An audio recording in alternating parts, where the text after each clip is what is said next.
ሰላም ሰላም ቤተሰብ እንዴት ናችሁ? ሰላም ነው ወይ? እኔ ጋር እግዚአብሔር ይመስገን። ለማታውቁኝ ቲጂ ነኝ። ቻናሌን ላይክ እና ሰብስክራይብ በማድረግ ቤተሰብ መሆን ትችላላችሁ። ዛሬ ትንሽ አጠር ያለች ጊዜያችሁን እንዳልሻማ አንዲት ቀጠን ያለች መልእክት ይዤላችሁ ነው የመጣሁት። እሱ ምንድነው?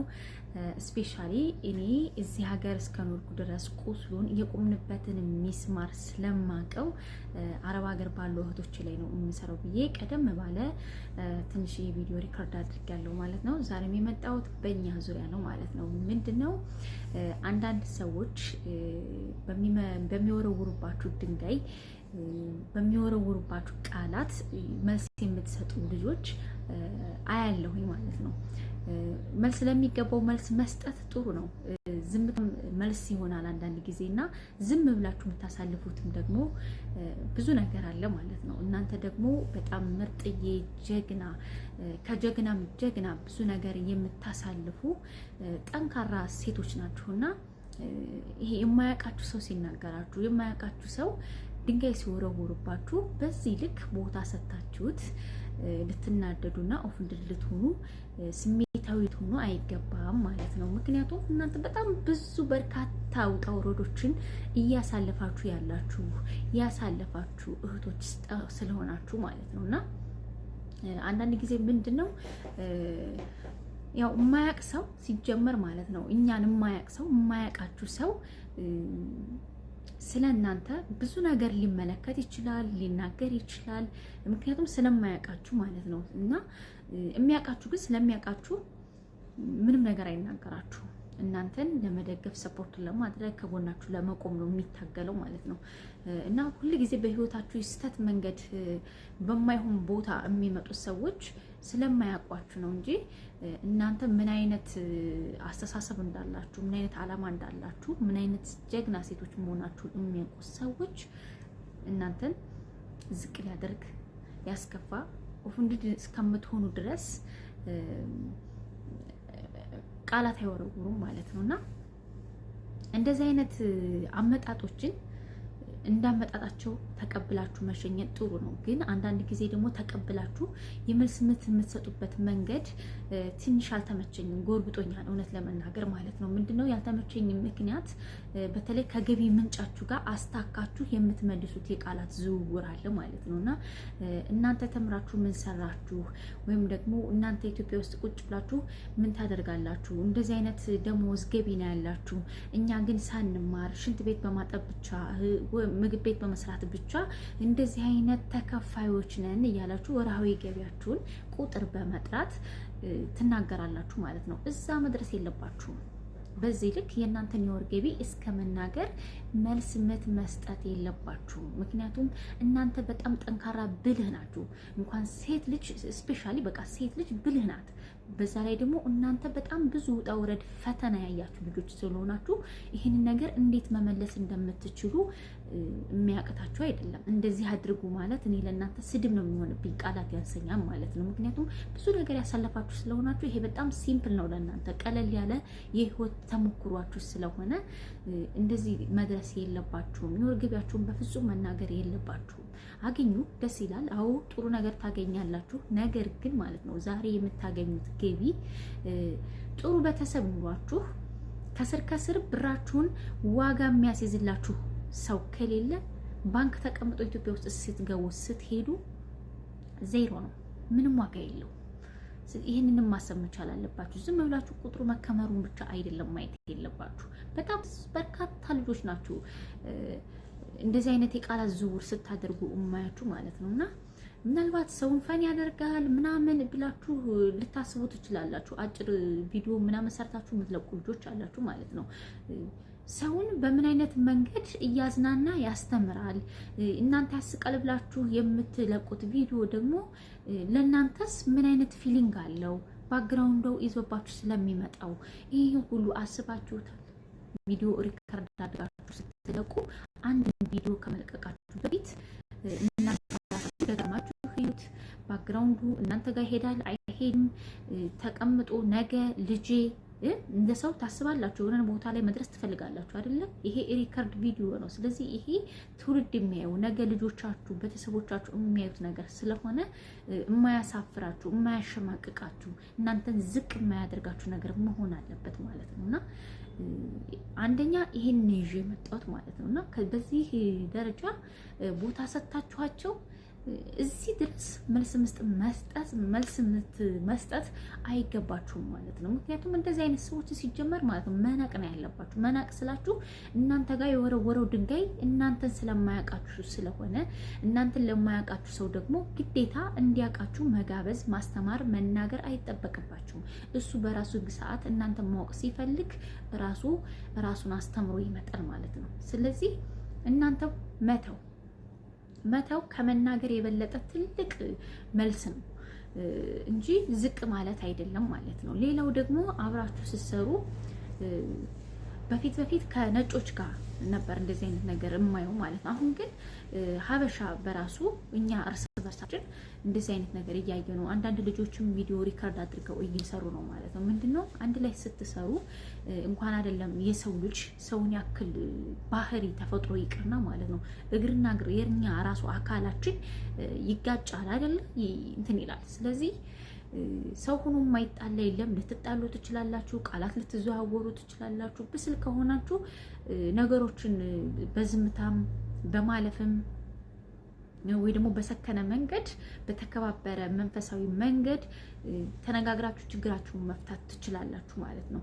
ካልሆነ ግን የእናንተን መጣላት የእናንተን ምንድነው የሚባለው ይሄ ቃላት አጣሁኝ ማለት ነው ብቻ የእናንተን አለመስማማት ሌላ ሶስተኛ ወገን አሰሪዎቻችሁ ጋር ባትወስዱት እናንተ ራሳችሁ ጋር ቢቀመጥ ብዬ መልካም ነው ብዬ አስባለሁ። ምክንያቱም ብዙ ጊዜ አረቦች ይሄ አሉሽ ወሬ ይወዳሉ፣ ይሰሟቸዋል ጆሮ ሰጥተው ማለት ነው። ነገር ግን አዙረው ራሳችሁን ነው የሚጠምዱት ማለት ነው። ይህ ማለት ደግሞ ራሳችሁ በቆፈራችሁት መንገድ ጉድጓድ ውስጥ ገባችሁ ማለት ነው። ስለዚህ ጽዳትም ልትሆኚ ትችያለሽ፣ መጥፋም ውስጥ ልትሆኚ ትችያለሽ። ሶስተኛ ወገን አልፋችሁ ሄዳችሁ ለአሰሪዎቻችሁ የምትናገሩ ሰዎች እረፉ፣ በጣም ተጠንቀቁ። ምክንያቱም ራሳችሁ የማሳችሁት ጉድጓድ ራሳችሁ ነው የምትገቡበት ማለት ነው። ሌላውና የመጨረሻው ደግሞ ምንድነው አሁንም በመጥባህ ሰራተኛና በጽዳት ሰራተኛ ነው ይሄን ነገር የሚያዩት ማለት ነው። እና አንዳንድ ልጆች የእናንተ ቤት ነው የሚመስላችሁ፣ በቃ የራሳችሁ ቤት ነው የሚመስላችሁ። ለምን እና አስቤዛውን እናንተ የምትገዙት ነው የሚመስላችሁ፣ ቤቱ የእናንተ ነው የሚመስላችሁ። በጣም ሰላም የምትነሱ የእውነት ረሃብ ድካም የማይገባችሁ የሆነ አንዳንድ ጊዜ የሆነ ድባቴ የማይገባችሁ ሰዎች አላችሁ። አረብ ቤት እኔ አንዳንድ ገብጋባ ሰዎች ካልሆነ መስተቀር 3-4 ተላጃ ምግብ ሞልቷል። ተርፎ የሚደፋበት አገር ነው። ስለዚህ በዚህ ልክ ተርፎ እየተደፋ እንዳልኳችሁ አለ፣ ምግብ የሌለበት አለ። ግን እነዛ በጣም ቁጥር ናቸው። አብዛኛው ቤት የምግብ ችግር የለበትም። ስለዚህ እናንተ መዳም ያደርጋችኋል። እናንተ የቤቱ ኃላፊ ተቆጣጣሪ ያደርጋችኋል። አዎ መጥባህ ነን እኛ ጋር ነው ኃላፊነቱ ያለው። አለቀ ሲባል እኛ ካሜራ አለ። አሁን ሰዓት ካሜራ የሌለበት ቤት የለም። አለቀ። አንቺ ስራሽ አልቋል ብቻ ነው ሁሉን ነገር። እሷ እኮ ካሜራ ከፍታ 24 ሰዓት ስታዩ ትውላለች አይደለም? ምን አገባሽ? ከተናገረች እሷ እራሱ አሰሪዋ ኖ ይሄን ነገር እንድትነኩ አልፈልግም ትበል። እንደተጠቀማችሁት እያየች እያወቁ መተው አለቀ እንደ ይሄ ነገር ብለው አውቀው ብለው የሚጠይቁ ሰዎች አሉ። ይጠይቁ። አትሸማቀቁ፣ አትፍሩ። ሰው ናችሁ። እናንተም እንደነሱ መብላት መጠጣት ያማራችሁን ሰርታችሁ የመመገብ መብት አላችሁ። ህጉ ላይ ካያችሁት አሁን ብዙ ልጆች ህግ ስለምትኖሩበት ሀገር ህግ ራሱ አታውቁ። ምክንያቱም የእናንተን የምግብ ወጪ ከበር የማድረግ ግዴታ አለባችሁ። ስለዚህ ጽዳት ሰራተኞች ሲመጡ በተቻላችሁ አቅም እናንተ እንደ እህት እንደ ጓደኛ የሚፈልጉትን ነገር ሰርተው እንዲመገቡ ፍቀዱላቸው። የጠማቸውን ነገር ጁስ አሲር ሰርተው እንዲጠጡ ፍቀዱላቸው። መጥባሆች ማለት ነው። ሌላው ደግሞ አንዳንድ ጽዳቶች አላችሁ። ምግብ ልመዱ ስንላችሁ ወይ እኔ ሽታ አልወድም እንደዚህ አልወድም ስትሰሪው ሽታው ሊደብርሽ ይችላል፣ ግን ስትበይው አይደብርሽም። በዛ ላይ ደግሞ ውሃ ሞልቷል። አረብ ሀገር ታጥበሽ እኮ ከሰዓታት በኋላ ታጥበሽ ልብስሽን ቀይረሽ የሚሄድ ነገር ነው አይደለም? ጽዳት ሙያ አይደለም። ምክንያቱም ዴይሊ ህይወትሽ ላይ ጽዳት ስትሰሪ ስለምትኖሪ እያንዳንዱ የህይወትሽን ሙሉ ህይወትሽን ሳታጸጂ ራስሽን ሳትጠብቂ አትኖሪም። ስለዚህ ጽዳት ሙያ አይደለም። ሩዝ መቀቀል ሙያ ነው እንዴ ትላላችሁ አንዳንዶቹ ደግሞ። አዎ ሙያ ነው ሀቢቲ፣ ሙያ ነው። ሩዝ መቀቀል ሙያ ስለሆነ ነው አንድ መጥባህ ሁለት መጥባህ ብቻ ቁጭ ብለው ሲሰሩ የሚውሉት ከናንተ የተሻለ ገቢ ሲቆጥሩ የሚውሉት። አንቺ ግን ከታችና ከላይ እንደ ማሽን ስትሽከረከሪ አንዱ ቤት ስትዘዋወሪ ትውያለሽ። ስለዚህ ሙያ ልመዱ። ብልጥ ከሆናችሁ መጥባህ የሚሰሩ እህቶቻችሁን እናግዛችሁ እያላችሁ እየገባችሁ ለነሱ ማገዝ፣ ለእናንተ ደግሞ ሙያ መልመድ። ነገ ሌላ ቤትም ሆነ እዛ ቤት የተሻለ ደሞዝ ተከፋይ እንድትሆኑ ራሳችሁን ታዘጋጃላችሁ። ምክንያቱም ሀገራችሁ ስትወጡ ብር ፈልጋችሁ ድህነትን ለማሸነፍ ድህነትን ጠልታችሁ ነው የመጣችሁት። ስለዚህ መጥላት ማሸነፍ የሚገባሽ የምግቡን ሽታ ሳይሆን ድህነትን ነው። ራስሽ ላይ መስራት ልመጂ። ራሳችሁ ላይ ለውጥ ማድረግ ልመዱ። ዝም ብላችሁ ራሳችሁን አንድ ነገር ላይ ብቻ እያስቀመጣችሁ እኔ የማልፈለግ ሰው ነኝ፣ እኔ ሰው አይፈልገኝም፣ እኔ እንደዚህ አይነት ሰው ነኝ፣ እኔ በጣም በቃ ጭንቀት ውስጥ ገብቻለሁ እያላችሁ ራሳችሁን አላስፈላጊ ዲፕሬሽን ውስጥ ድባቴ ውስጥ የምትከቱ ልጆች አላችሁ። እስኪ መጀመሪያ ላይ ራሳችሁን ጠብቁ፣ ራሳችሁ ላይ ኢንቨስት አድርጉ፣ ራሳችሁ ላይ ስሩ፣ ራሳችሁን ተመልከቱ። እስኪ ራሳችሁን በተለያየ ነገር ገንቡ። እስኪ የእውነቴን ነው። የምትሰሩትን ብር በስርዓቱ አትይዙ። ለራሳችሁ አንድም ነገር ኢንቨስት አታደርጉም። ብራችሁን ትነዙታላችሁ። ለምን? ያቺ የምታገኟትን ደሞዛችሁን እንኳን በአግባቡ ለራሳችሁ ራሳችሁ ላይ ስራ ትሰሩበት። ራሳችሁን አትጠብቁበትም። ራሳችሁን አታስተምሩበትም። ለምን? ስለዚህ አንቺ ራሳችሁ ለራሳችሁ ትኩረት ስትሰጡት፣ ራሳችሁ ለራሳችሁ ክብር ስትሰጡት፣ ራሳችሁን ከፍ ማድረግ ስትጀምሩ፣ እናንተ ራሳችሁን ስታከብሩ ሰዎች ይፈልጓችኋል። እናንተ ማሳደድ ይጀምራሉ። ለእናንተ ፍቅር፣ ክብር፣ ለእናንተ ቦታ መስጠት ይጀምራሉ። ያኔ ምን አይነት ምርጥ ሰው ተፈላጊ ሰዎች መሆናችሁን ታውቃላችሁ ማለት ነው። ስለዚህ ማናችሁም የማትፈለጉበት ጊዜና ቦታ የለም። እናንተ እስከሰራችሁ ድረስ ራሳችሁን እስከጠበቃችሁ ድረስ ራሳችሁ ላይ ኢንቫይት እስካደረጋችሁ ድረስ ማንም የማትፈለጊ ሴት የሚያደርግሽ የለም። መጀመሪያ ራሳችሁን ግን ራሳችሁ ተመልከቱ፣ ራሳችሁን ፈልጉ፣ ራሳችሁን ፈልጋችሁ አግኙ፣ ማንነታችሁን እወቁ፣ ራሳችሁን በተለያየ ነገር ገንቡ። የሆነ ነው። ራሳችሁን አንድ ነገር ላይ ብቻ ከችች አድርጋችሁ ታስቀምጡና እኔ እኮ ምናምን እያላችሁ ከንፈር እየመጠጣችሁ ትቀመጣላችሁ። ከዛ የሆነ ነገር ሲፈጠር ወይም ደግሞ የሆነ ነገር ሀፕን ሲያደርግ ወደ ሰው ማላከክ፣ ፈጣሪን ማማረር ምናምን።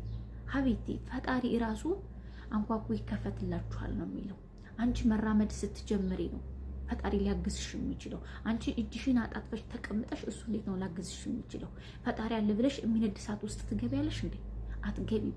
ስለዚህ ፈጣሪያችንም የሚያግዘን የምንሄድበትን መንገድ የሚባረክልን እያንዳንዱ የህይወት ክንውናችንን ፍሬ የሚያፈራው እኛ በተራመድነው ልክ ነው እንጂ እኛ ራሳችንን ምንም ነገር ሳንሰራ እጃችን አጣጥፈን በተቀመጥንበት ማንም ከየትም ብድግ አድርጎ እኛ የተሻለ ቦታ ሊያስቀምጠን ሊያኖረን አይችልም። ገባችሁ አይደለም? ለማንኛውም እችን ትንሽ ካልኳችሁ ለዛሬ ይበቃችኋል። በቀጣይ ሌላ ቪዲዮ እስከምንገናኝ ድረስ መልካም ቆይታ ይሁንላችሁ። ስላዳመጣችሁኝ አመሰግናለሁኝ። እስካሁን አብሬያችሁ እኔ ቲጂ ነበርኩኝ። መልካም ቆይታ